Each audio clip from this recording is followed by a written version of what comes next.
그는 이 빛이 아니요 이 빛에 대하여 증거하러 온 자라. 참빛 곧 세상에 와서 각 사람에게 비추는 빛이 있었으니 그가 세상에 계셨으며 세상은 그로 말미암아 지은 바 되었으되 세상이 그를 알지 못하였고 자기 땅에 오매 자기 백성이 영접하지 아니하였으나 영접하는 자 곧 그 이름을 믿는 자에게는 하나님의 자녀가 되는 권세를 주셨으니 이는 혈통으로나 육정으로나 사람의 뜻으로 나지 아니하고 오직 하나님께로부터 난 자들이니라. 말씀이 육신이 되어 우리 가운데 거하심에 우리가 그의 영광을 보니 안에 전자의 영광이요 은혜와 진리가 충만하더라. 아멘. 제가 기도하겠습니다. 하나님 아버지, 너무나 감사합니다. 오늘도 주의 말씀 앞에 섭니다. 주의 자녀가 된 하나님의 백성들이 그 마음에 기쁨으로 예배하는 시간이 되게 하시옵시고 이 말씀이 우리의 삶을 또 우리의 영혼을 더욱더 회복하게 하고 또 성장시키는 능력이 되게 하옵소서. 이 시간 전파하는 그 입술을 겸손케 하시고 듣는 우리의 마음을 열어 주옵소서.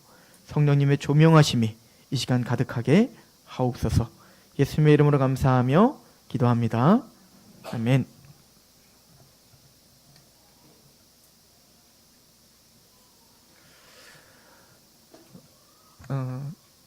사람은 참 바뀌지 않는 것 같습니다. 우리가 이제 학교를 다니고 대학교를 다닐 때 항상 역사를 공부할 때 선생님들이 항상 그런 얘기를 했던 것 같아요. 또 교회사를 공부할 때도 교수님들이 항상 그런 얘기를 했던 것 같습니다. 역사를 배우는 이유는 과거를 돌아봐 현재를 보고 미래를 바라볼 수 있는 눈을 키우기 위해서다. 과거에 있었던 수많은 일들이 기록이 되어 있고 또 어떤 원인과 결과가 기록이 되어 있을 때 역사를 공부하는 이유는 그 역사를 바라보면서 그 잘못된 것을 답습하지 않도록 역사를 공부해야 되고 더 발전적으로 우리를 다듬기 위해서. 사실은 우리는 1000년, 2000년을 사는 사람들이 아니잖아요. 길어야 100년을 사는데 그 역사는 이미 몇천 년간의 그 역사를 통해서 기록이 남겨져 있다고요. 근데 역사를 공부하다 보면 참 신기한 건 사람은 안 바뀐다는 거예요. 역사 속에서 그러한 잘못을 저질렀을 때 어떠한 결론이 주어지는지, 또 우리는 역사를 보면서 제3자의 눈으로 볼 땐 그건 참 잘못된 거야 라고 우리는 분명히 비판할 수 있고 정죄할 수 있지만 그것이 당장 내 문제가 됐을 때는 전혀 그것이 잘못됐다라고 보지 못하는 게 문제인 것 같아요. 요즘에도 뉴스에서 나오는 이야기들을 보면 전 정권을 타겟 수사를 한다, 전 정권까지도 다 타겟 수사를 한다, 이런 문제들이 일어나는 이유가 가만히 보면 제가 이제 조선왕조에 대해서 궁금해서 조선왕조실록을 이제 그 요약본들을 몇 권을 본 적이 있었는데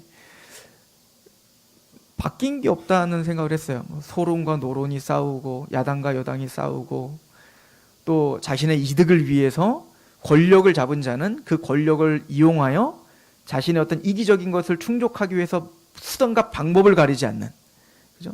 나중에는 역사가 그걸 다 알게 되고 다 역사가 평가를 할 텐데 그걸 이미 다 역사를 통해서 배웠을 텐데 이미 다 공부를 하셨던 분일 텐데 여전히 정치를 하건 뭘 하건 여전히 이걸 답습하고 있는 모습을 보면서 참 사람은 바뀌지 않는구나 하는 것을 우리는 배우게 되죠. 근데 이 이야기를 하는 이유가 뭐냐면 교회도 참 바뀌지 않는다라는 생각을 하게 되기 때문에 그렇습니다. 이번에 종교개혁 500주년 종교개혁의 해라고 해서 여러 세미나들도 있고 또 저 또한 종교개혁에 대해서 올해는 참 많이 공부를 개인적으로도 했었던 한 해였던 것 같습니다.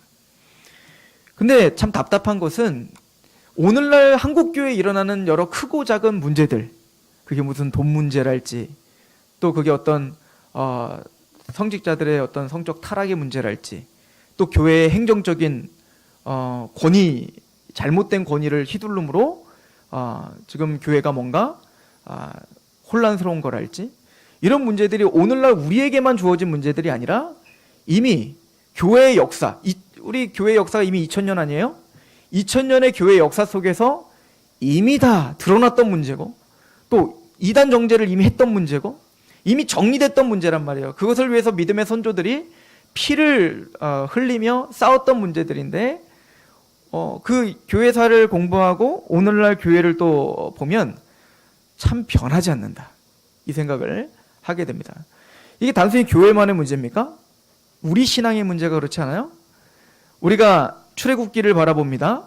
이스라엘 백성들이 하나님 앞에 출애굽을 경험하고 하나님 앞에 은혜를 받고 너무 고마워서 소고를 치며 또 노래를 부르며 시와 찬미를 하고, 그리고는 하나님은 그 원망하는 이스라엘 백성들에게, 물이 먹고 싶다는 이스라엘 백성들에게 반석을 쳐서 물이 나게 해서 물을 먹게 하고, 또 배고프다는 그 이스라엘에게 만나를 베풀어 주셔서 그들의 어떤 그 삶을 보장해 주고 계시는 그 하나님의 은총을 받죠. 그런데 좀 걷다 보니까 하나님이 주시는 만나, 이 만나라고 하는 그 뜻이 뭐냐면 이것이 무엇인고? 라고 하는 뜻이에요. 그러니까 처음에 만나를 봤을 때는 기적인 거죠. 먹을 것이 없는 그 척박한 땅에서 만나를 하나님이 주셨을 때 이게 도대체 무엇인가? 너무 맛있는 겁니다. 그래서 감탄을 하면서 저던 이게 무엇인고? 라고 했던 그 이스라엘이 계속 똑같은 것만 주니까 나중에는 뭐라고 써있냐면 이스라엘 백성들이 만나를 하찮게 여겼더라, 이렇게 표현하죠.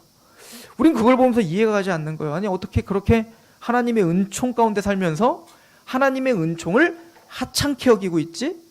끊임없이 그렇게 어떻게 40평생, 그죠? 그 이스라엘 백성이 40년 내내 어떻게 그렇게 그런 큰 은혜를 경험하고도 하나님 앞에 그렇게 강팍하게 목이 곧은 자처럼 하나님이 가라고 하는 그곳은 가고 있지만 목이 곧었다는 게 계속 이집트를 바라보면서 이집트에서 먹었던 고기, 부추, 마늘, 여러분들 생각해 보세요. 이스라엘 백성들이 이집트에서 고기와 마늘과 부추를 풍족하게 먹었을 것 같습니까? 못 먹었다고요. 노예인데 뭘 먹어요. 그런데 이게 과장되는 거예요, 사람은 원래. 지금 사실은 이집트에 살 때보다 훨씬 더 은혜롭고 자유가 있고 육체적인 속박이 없잖아요. 그리고 먹는 걱정할 필요 있습니까? 없죠. 매일 하나님이 만나를 내려주시는데 물 걱정할 필요 있어요?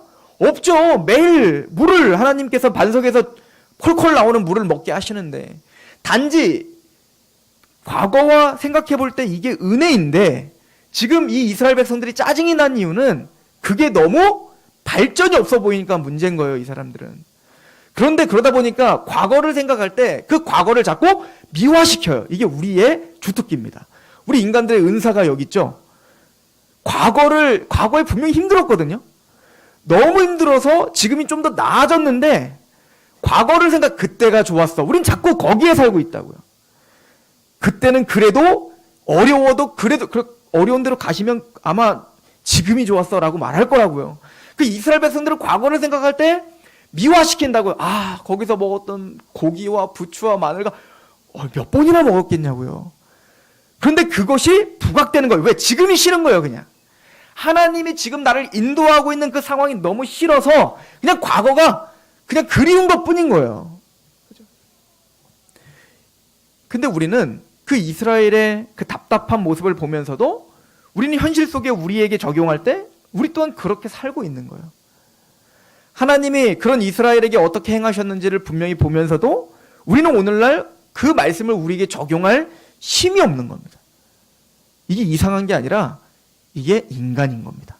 참 바뀌지 않습니다. 오늘 요한복음 1장은 사실은 그 얘기를 하고 있는 겁니다. 너희들 참 바뀌지 않는다는 거예요. 예수님이 공생의 기간에 그 바리새인과 서기관들, 이 유대인들이 한 얘기가 뭐죠? 너희가 선지자들을 죽였다, 이거예요. 너희는 항상 하나님의 편에 서 있지 않고 항상 너희는 이기적인 세상의 편에 서서 그 이기적인 욕망으로 하나님의 말씀을 재단하고 하나님의 말씀을 올곧게 전파하고 하나님의 말씀을 그대로 선포하고 있는 선지자들을 너희는 죽인 백성들이다. 그리고 오늘 너희는 그의 아들까지도 죽이는구나. 참 니네 바뀌지 않는구나. 하나님이 모세를 통해서, 아브라함을 통해서, 또 끊임없는 하나님의 선지자들을 통해서 예레미야 같은 울면서 그렇게 얻어 터지면서 그렇게 이스라엘 백성들이 회개하라고 촉구했잖아요. 그런데 끊임없이 이스라엘 백성들은 선지자들, 하나님의 편에 있는 선지자들의 서기가 싫은 거예요. 왜죠? 내 자유를 박탈하는 것 같기 때문에 그렇습니다. 내 재미와 내 어떤 무엇을 하나님이 빼앗아가는 것 같은 그런 답답함이 있는 거예요. 그럼 그 사람들이 하나님을 안 믿었어요? 아니요. 어떤 민족보다 자기들은 하나님을 잘 믿고 있다고 착각을 했다니까요. 그런데 오늘날 지금 요한복음 1장이 기록되고 있는 1세기의 유대인들도 동일했죠. 그들은 누구보다 하나님을 잘 믿는다고 이야기했지만 정작 이 땅을 창조하신 하나님을 보지 못했죠. 이 땅을 창조하신 이 땅의 주인이신 예수님을 보지 못했단 말이에요. 보지 못했을 뿐만 아니라 그 예수를 십자가에 못 박아 죽이기까지 했습니다. 여러분들, 이 상황이 달라졌나요? 오늘날로 동일하죠. 근데 그 이유는 딱 하나요. 예수님은 초라하기 때문에 그렇습니다. 예수님은 볼품이 없기 때문에 그렇습니다. 예수를 믿는다는 것이 그렇게 매력적이지 않기 때문에 그렇습니다. 이게 어느 정도였냐면 사도 바울이 로마서 1장에 뭐라고 하죠? 내가 복음을 부끄러워하지 아니한다. 이 얘기는 뭐예요? 사람들은 복음을 부끄러워한다는 겁니다. 왠지 내가 예수 그리스도의 십자가의 이야기를 전하면 오늘날 과학이 발달한 이 시대에는 뭔가 부족한 사람으로 나를 치부할 것 같은 거예요. 왜 중고등학교까지 교회를 잘 다녔던 아이들이 대학교 가서 교회를 안 나오죠? 간단해요. 고등학교 때까지 어거지로 나온 거거든요. 부모의 손에서 어거지로 끌려서 나와서 진짜 예수를 만나지 못한 거예요. 진짜 복음을 만나지 못한 거예요. 경험을 못한 겁니다. 그럼 대학교를 갔더니 목사님보다 우리 엄마 아빠보다 훨씬 더 스마트해 보이는 교수님이 계시는데 그 교수님은 진화론을 이야기하거든요. 그 교수님은 더 발달된 철학을 이야기하는 것 같거든요. 그 교수님은 또 많은 친구들은 또 공부 잘하는 그 선배들은 다 인권을 이야기하며 성경보다 세상의 원리가 훨씬 더 뛰어남을 이야기하고 있거든요. 제가 얼마 전에 뉴스에 보니까 서울대에서 한 2년 전인가요? 서울대생 학생 총동문 동아리 그 회장이 그 전도지를 하나 만들었대요. 그 전도지는 기독교인을 향한 전도지라고 하죠. 그러니까 서울대학교에서 전도를 아예 못하도록 씨를 말려버리겠다. 이렇게 아예 작정을 했던 것 같습니다. 그럼 그들이 맨날 했던 게 뭐냐면 너희들은 옛날 고대 문서 성경 한 권 갖고 너희들이 우리에게 주장하지만 우리는 수백, 수천 가지의 책에 섭렵하여 이게 아니다라고 말한다. 그게 멋져 보이는 겁니다. 그죠?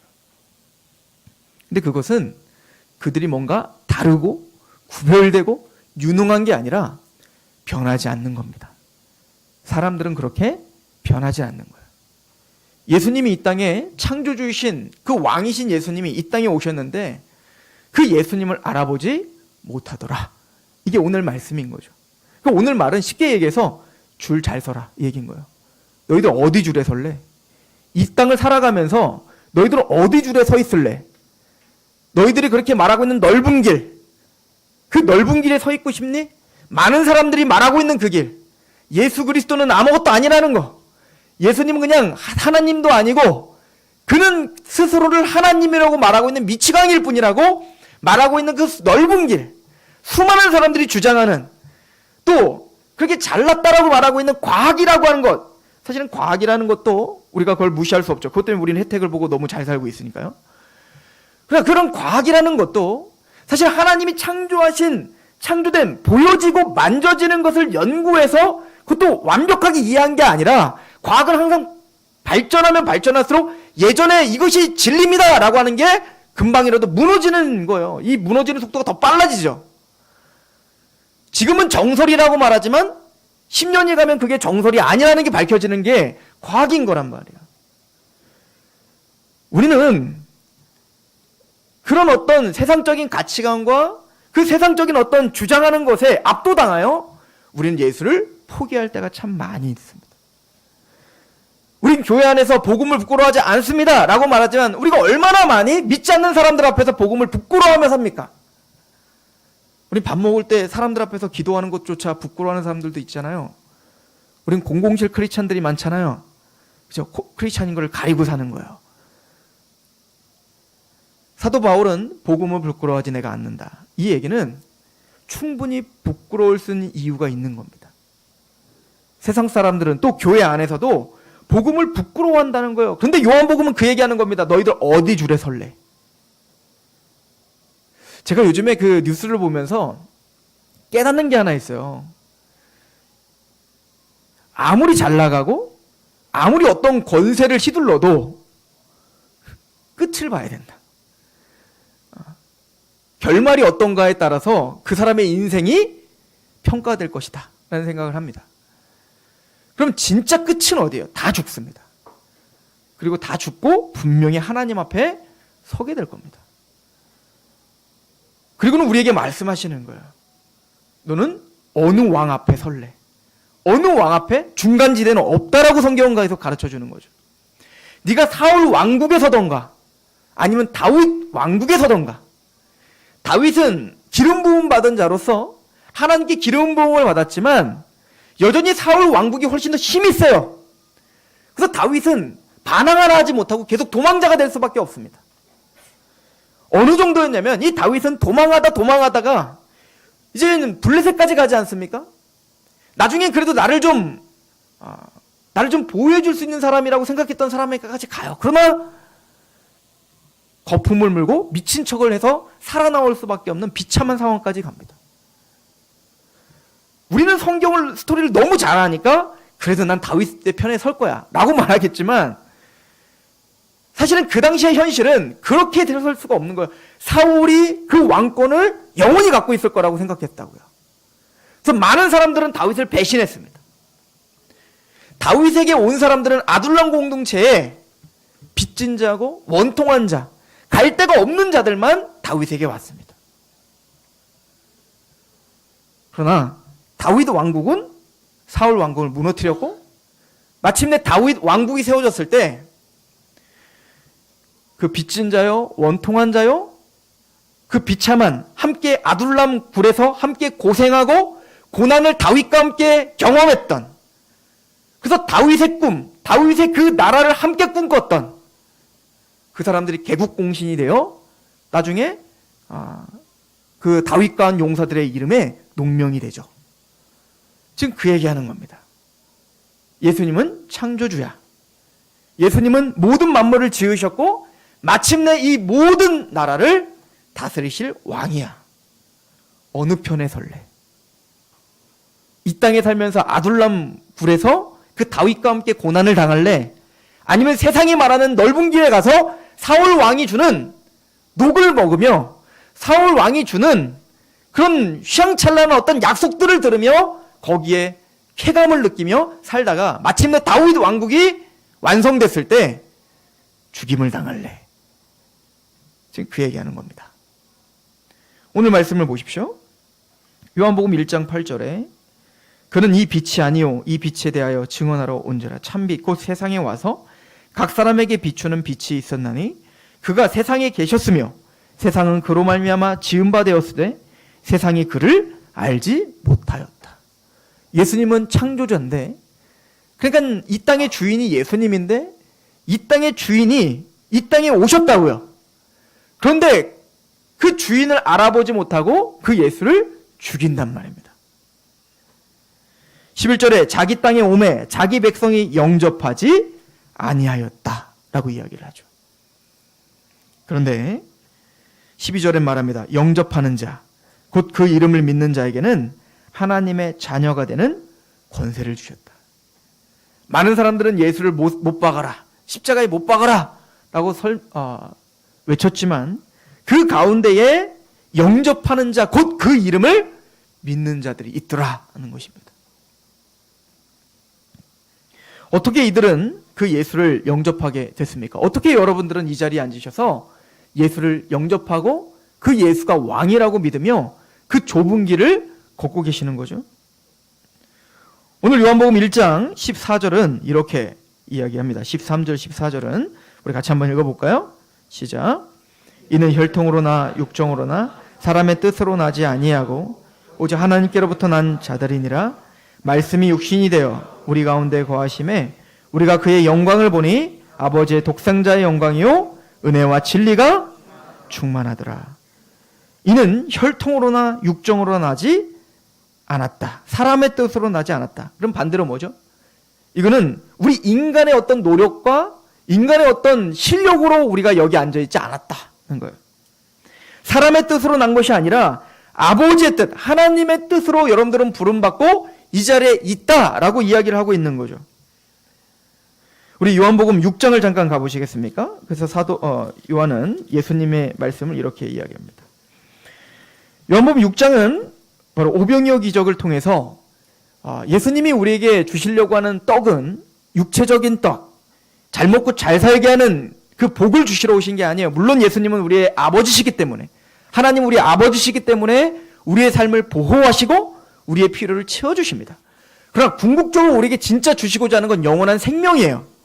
그러니까 우리가 교회를 다니고 예수님께 하나님께 기도하여 육적인 것을 아무리 많이 얻어냈다 할지라도 영생을 얻지 못한다면 그는 교회를 헛다닌 거죠. 예수님이 이 땅에 오신 것은 바로 육체적인 필요가 아니라 영원한 생명의 떡이 되시기 위해 오셨다고요. 여러분들 착각하시면 안 돼요. 유대인들 중에 많은 사람들이 예수를 따라다녔을 때 끝끝내 예수님이 십자가를 이야기할 때 배반했던 거짓 믿음의 사람들이 있었어요. 그 사람들 예수님 따라다녀서 먹을 거 안 먹었나요? 여러분들 그들이 가서 어떤 기적적인 체험을 하는 걸 못 봤나요? 그들은 그런 걸 다 경험했다니까요. 예수님 나눠주시는 모두 먹어봤어요.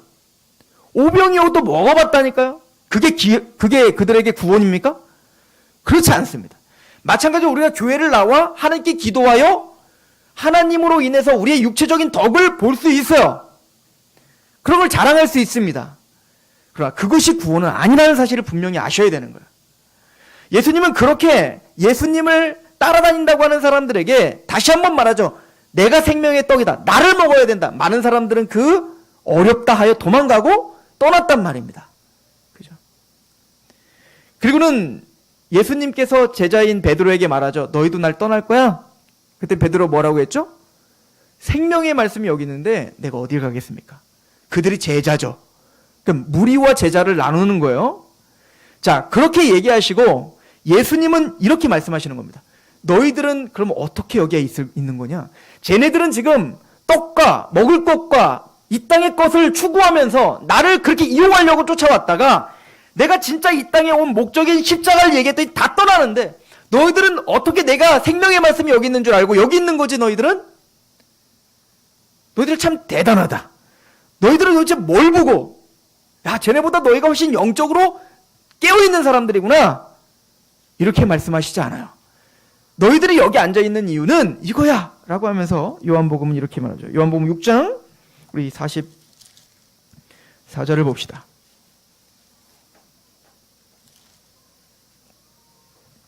우리 35절부터 볼게요.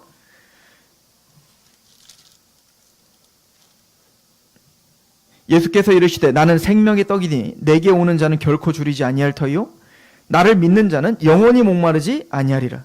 그러나 내가 너희에게 이르기를 너희는 나를 보고도 믿지 아니하는도다 하였느니라. 아버지께서 내게 주시는 자는 다 내게로 올 것이요 내게 오는 자는 내가 결코 내쫓지 아니하리라. 그 제자가 생명의 말씀이 여기 있는데 내가 어디 가겠습니까? 라는 고백을 하게 된 건 그들이 뭔가를 봐서가 아니에요. 예수님은 그걸 뭐라고 해석하냐면 아버지께서 너를 나에게로 오게 했다 라고 표현하죠. 계속 한번 읽어볼까요? 38절 내가 하늘에서 내려온 것은 내 뜻을 행하려 함이 아니요 나를 보내신 이의 뜻을 행하려 함이니라. 나를 보내신 이의 뜻은 내게 주신 자 중에서 내가 하나도 잃어버리지 아니하고 마지막 날에 다시 살리는 것이다. 예수님이 이 땅에 오신 목적은 뭐냐면 이 땅에 왕노릇하러 오신 게 아니에요. 물론 왕이십니다. 그러나 이 땅에 죽으시러 오셨다고요? 십자가를 짊어지시러 오셨다고요?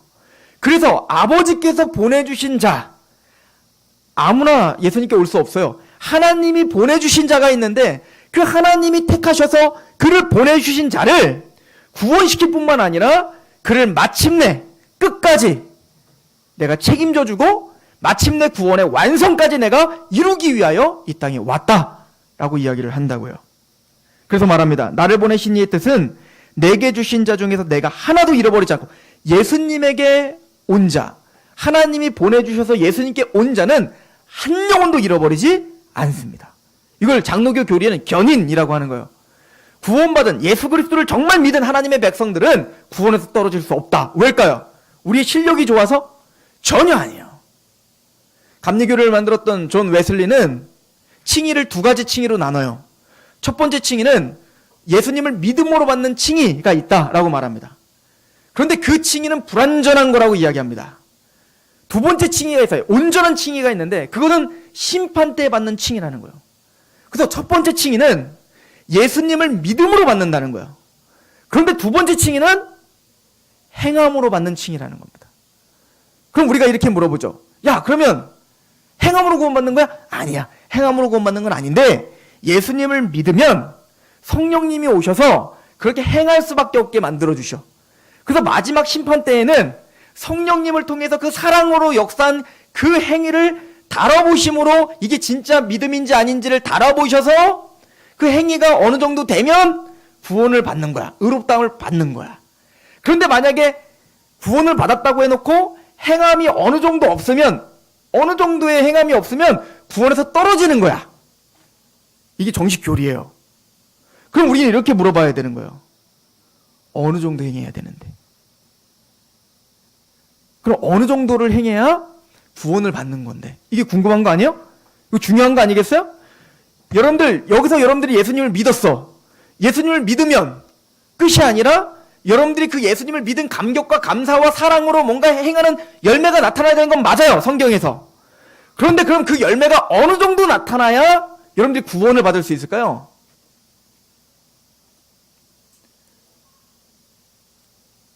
간단해요. 성경의 대답은 이렇습니다. 야고보서는 1만 가지 율법을 지키다가 한 가지만 어기면 율법을 어긴 자다.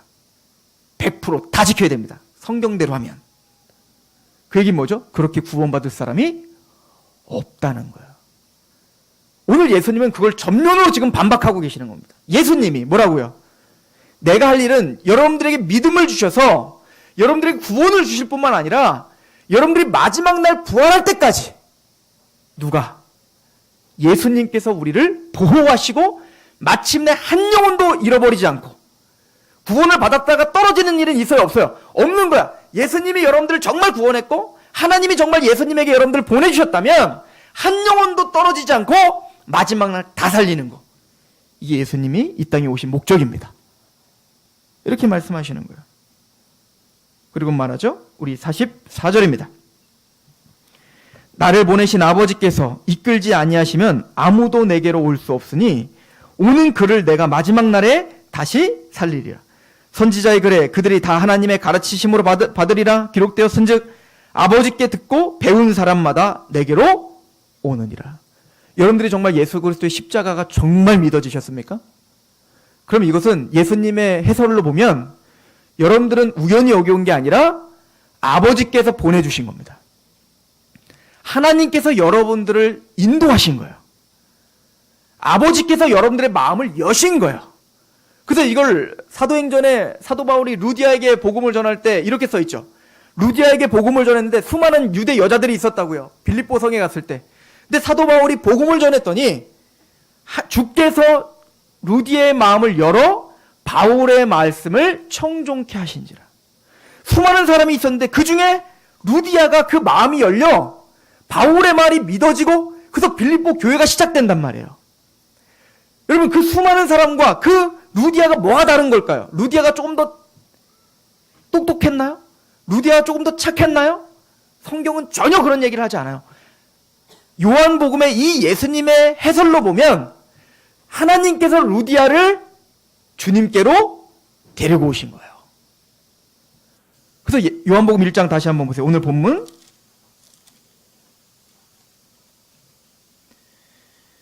그래서 요한복음 1장 13절은 말하는 겁니다. 이는 혈통으로나 육정으로나 사람의 뜻으로 나지 아니하고 오직 하나님께로부터 난 자들이에요.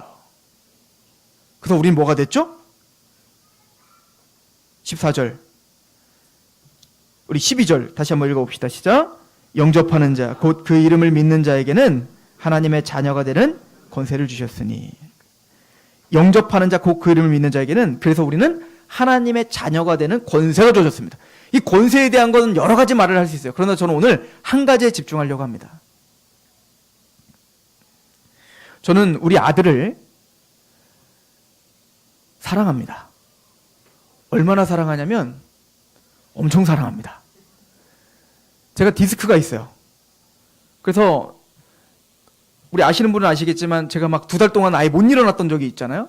거의 막 겨다녔던 적이 있는데 저희 집에 오시면 디스크 환자가 누릴 수 있는 모든 시설들이 돼 있습니다. 이렇게 누워서 책을 볼 수 있게 해주는 것들이랄지 이제 그런 것들이 다 설비가 돼 있는데 저희 아들이 이제 둘째가 나면서 얘가 자꾸 앵기려고 해요.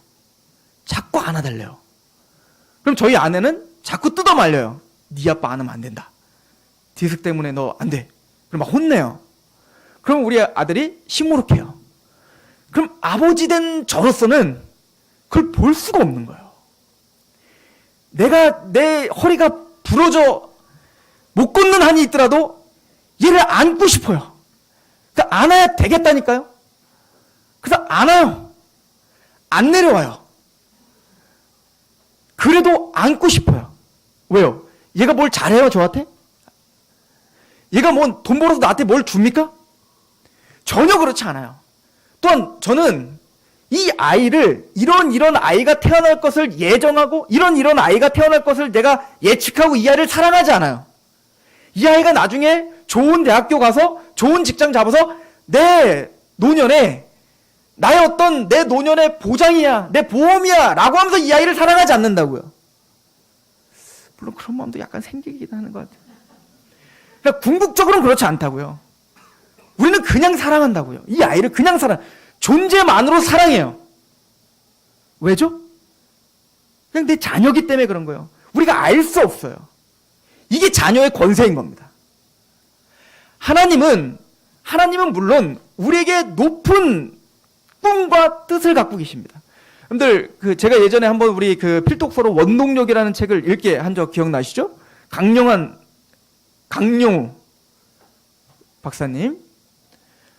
이분은 아버지를 너무 일찍 아버지가 돌아가신 거예요. 그리고 어머니도 일찍 돌아가셨습니다. 그리고 이 강영호 박사님이 첫째인데 밑으로 이제 동생들만 있는 거예요. 그러니까 갑자기 중학생이 가장이 된 거 아니겠어요? 근데 축구를 하다가 축구공을 잘못 맞아서 눈을 실명하게 됩니다. 그 얼마나 이분이 막막하겠어요. 근데 이분이 다행히 교회를 다녔습니다. 교회 안에서 믿음으로 그걸 이제 신앙으로 그래도 버틸 수 있었죠. 많은 좋은 사람들이 있었죠. 그러다가 아내를 만났는데 하여튼 그 아내와 만나서 결혼을 해서 자녀를 낳게 됩니다. 그 강영호 박사님은 우리가 잘 아는 대로 한국인 최초로 백악관의 차관보가 되죠. 장애인 차관보까지 돼요. 그리고 유엔의 장애인을 위한 일을 하게 되는 사람이 됩니다. 굉장히 유명하신 분이 됐죠. 제가 이 이야기를 하는 건 뭐냐면 이분이 자녀 둘을 낳았어요. 아들 둘을 낳았는데 이 아들 둘을 훌륭하게 키웠어요. 뭐 훌륭하게 키웠다는 것은 뭐 이 아들 한 명은 백악관에 또 들어가서 일을 하는 사람이 됐고 젊은 나이에 최연소. 그리고 한 분은 의사가 됐죠. 아버지의 눈을 자기가 고쳐주겠다라고 하는 마음으로 의사가 되었어요. 굉장히 훌륭한 의사가 됐어요. 그냥 그런 직업이 훌륭하다는 게 아니라 그 두 사람의 인격과 인품을 너무 훌륭하게 잘 키워놓으셨어요. 근데 이분은 목적은 하나 있었어요. 뭐냐면 내 자녀들을 정말로 하나님의 사람으로 키우겠다라고 하는 그 꿈이 있었다고요. 그래서 그분은 정말 열심히 자녀들을 최선을 다해서 양육을 했다고 합니다. 원동력에 어떻게 양육했는지는 나와 있어요. 왜 그분은 그렇게 해야 될까요? 사실은 우리보다 더 안 좋은 여건 아니에요? 눈이 보이지 않는다니까요? 근데 그 눈이 보이지 않는 것을 이분은 더 긍정적으로 그것이 나에게는 더 자녀를 양육하는데 더 큰 힘이 된다라고 믿었어요. 왜냐면 여러분들은 불이 꺼지면 이 책을 못 읽어주잖아. 근데 자기는 불이 꺼져도 얼마든지 책을 읽어줄 수 있다 이거예요. 그런 마음으로 자녀를 키운 거예요. 그리고 그분은 높은 이상을 심어줬어요. 자, 제가 여기서 말하고자 하는 것은 그래서 우리 자녀들이 앞으로 백악관의 차관보가 되고 청와대에 들어가고 대통령을 만들고 좋은 교수를 만들자 이 얘기인 거예요? 아니요. 부모의 마음이란 내 자녀가 훌륭하게 됐으면 좋겠다라는 마음이 있는 거예요. 진짜 훌륭한 부모라는 건 내 자격이 어떻든, 내 환경이 어떻든, 내 모습이 어떻든 내 자녀만큼은 훌륭하게 크길 바라는 거예요. 그게 하나님의 마음에도 있지 않겠어요? 하나님이 하나님의 뜻대로 우리를 낳으셨다고요. 하나님은 하나님 뜻대로 우리를 낳으실 뿐만 아니라 우리를 향한 높은 이상이 있단 말입니다.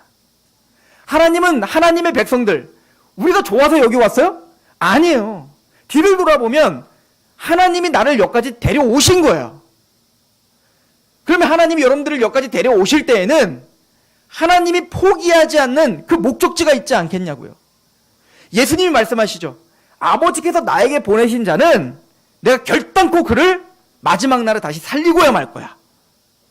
그리고 이 고집을, 이 목적을 하나님은 우리에게 뭘로 보여주셨냐면 그 예수를 십자가에 못 박기까지 우리에게 그 목적지를 보여주신 거라고요. 이걸 로마서 8장은 뭐라고 말하냐면 자기 아들을 내어주신 이가 우리에게 무엇을 더 주시지 않겠는가. 그러니까 가장 소중한 독생하신 예수를 죽이기까지 하셨는데 하나님이 우리에게서 못 이루실 게 뭐 있냐고요. 떡을 달라는 자녀에게 돌을 주는 부모가 어디 있어요? 고기를 달라는 자녀에게 뱀을 주는 부모가 어디 있겠냐고요. 그러나 하나님은 우리의 필요들을 다 채워주시고 하나님은 우리에게 가장 좋은 것을 주시기로 결정하시고 반드시 그렇게 하실 거예요. 이게 자녀들이 누릴 수 있는 권세거든요. 그럼 우리에게는 이런 질문이 나와요. 근데 왜 난 힘들어요? 아니, 전지를 창조하신 하나님이 나의 아버지시고 또 자기 아들을 죽이기까지 나를 그렇게 가장 선한 것, 가장 좋은 것을 주시기로 하셨다면서 왜 나는 오늘 이렇게 힘드냐고요. 세상 사람들, 하나님을 믿지도 않는 복음에서는 외인인 그 사람들은 내가 보기엔 평안하게 살고 있는데 왜 나는 이렇게 힘들고 참고 왜 나만 이렇게 고통당해야 되냐고요. 이게 우리의 고민이잖아요. 하나님께서는 오늘도 우리에게 말씀하시는 거예요. 영접하는 자, 그 이름을 믿는 자에게는 하나님의 자녀가 되는 권세가 주어진다. 근데 그 권세는 하나님이 우리에게 주시고자 하는 가장 좋은 것을 주시는 권세예요. 여러분들에게, 저와 여러분들에게 하나님은 진짜 가장 좋은 걸 주실 거예요. 그 목적지는 그리스도의 장성한 분량까지 자라는 것입니다. 그 목적지는 하나님의 형상을 닮아가는 겁니다. 그래서 힘든 거예요. 우리의 목적지와 하나님의 목적지가 다르기 때문에 다른 많은 종교들이 그 신을 향해서 부르짖는 그 목적들, 그 신을 향해서 갈구하는 그 목적지와 성경에서 말하는 하나님이 요구하는 그 목적은 완전히 달라요. 똑같은 종교인 것 같지만 완전히 다르다니까요. 예를 들어 어제는 우리 청년들이랑 이슬람에 대해서 같이 영상도 보고 같이 나누기도 했는데 여러분들 이슬람은 알라신을 믿어요. 율신을 믿어요. 그래서 어떤 학자들은 이슬람의 하나님과 기독교의 하나님이 똑같은 하나님이다. 말도 안 돼요. 완전 다릅니다. 이슬람에서 믿는 하나님은 그들이 믿는 알라라고 하는 신은 성경에서 말하는 하나님과 완전 다른 하나님이에요. 그 알라는 열심히 행하는 사람들, 그 사람들을 구원시킨다고 해요. 그리고 그 사람들이 구원을 받으면 저 천국에서 이 땅에서 누릴 수 없는 걸 누려요.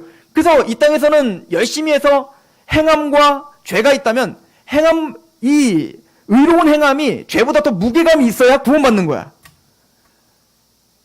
근데 그렇게 행할 수 있는 사람이 없다고요. 그 사람들이 그래서 모든 행함을 한꺼번에 다 치를 수 있는 방법이 하나 있어요. 그게 뭐냐면 순교예요. 순교.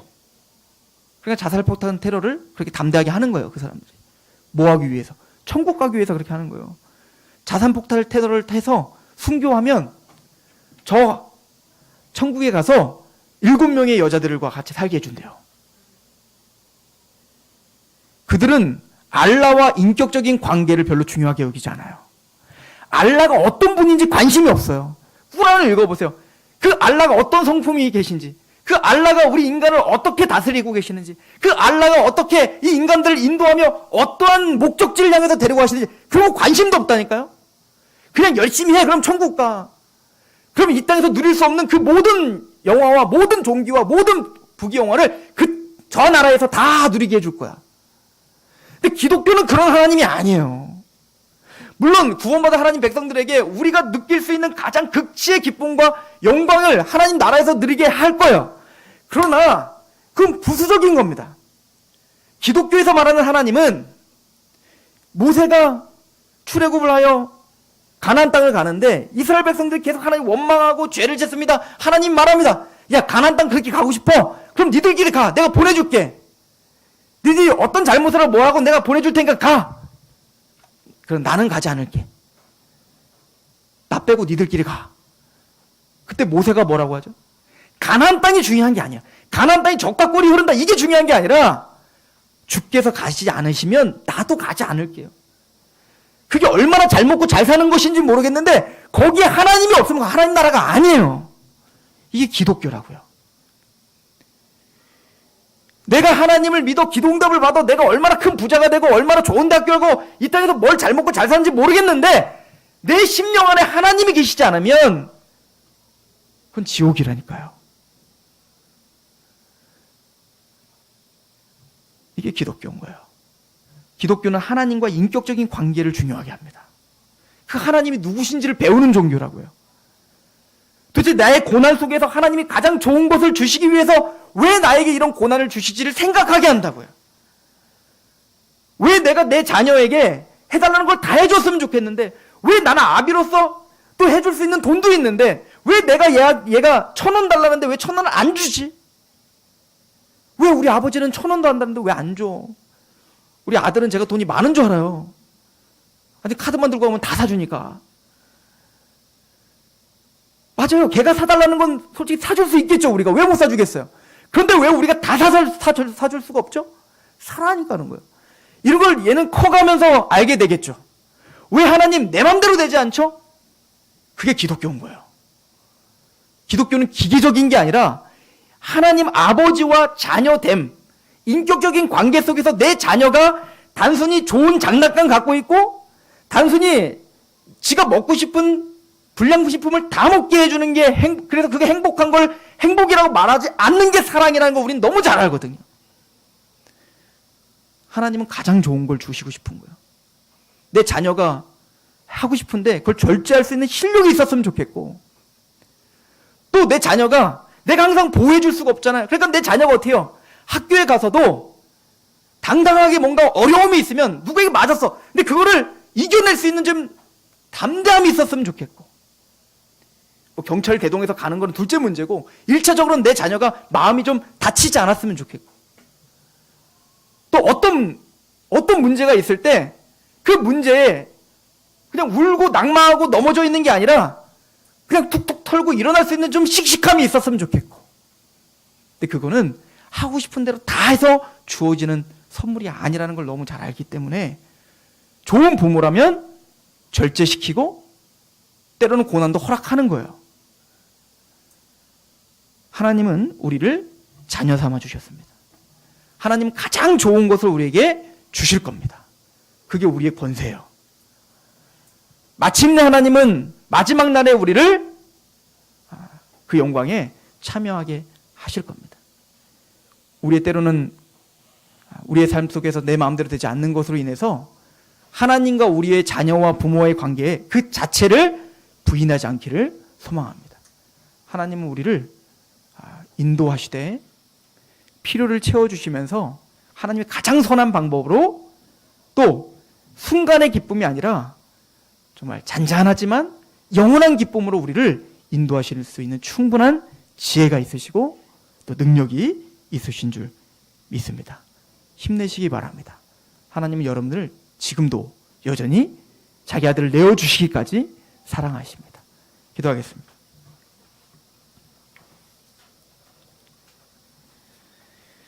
하나님 아버지, 우리가 하나님의 자녀입니다. 시편의 많은 고백들처럼 하나님이 우리를 어떻게 사랑하셨습니까?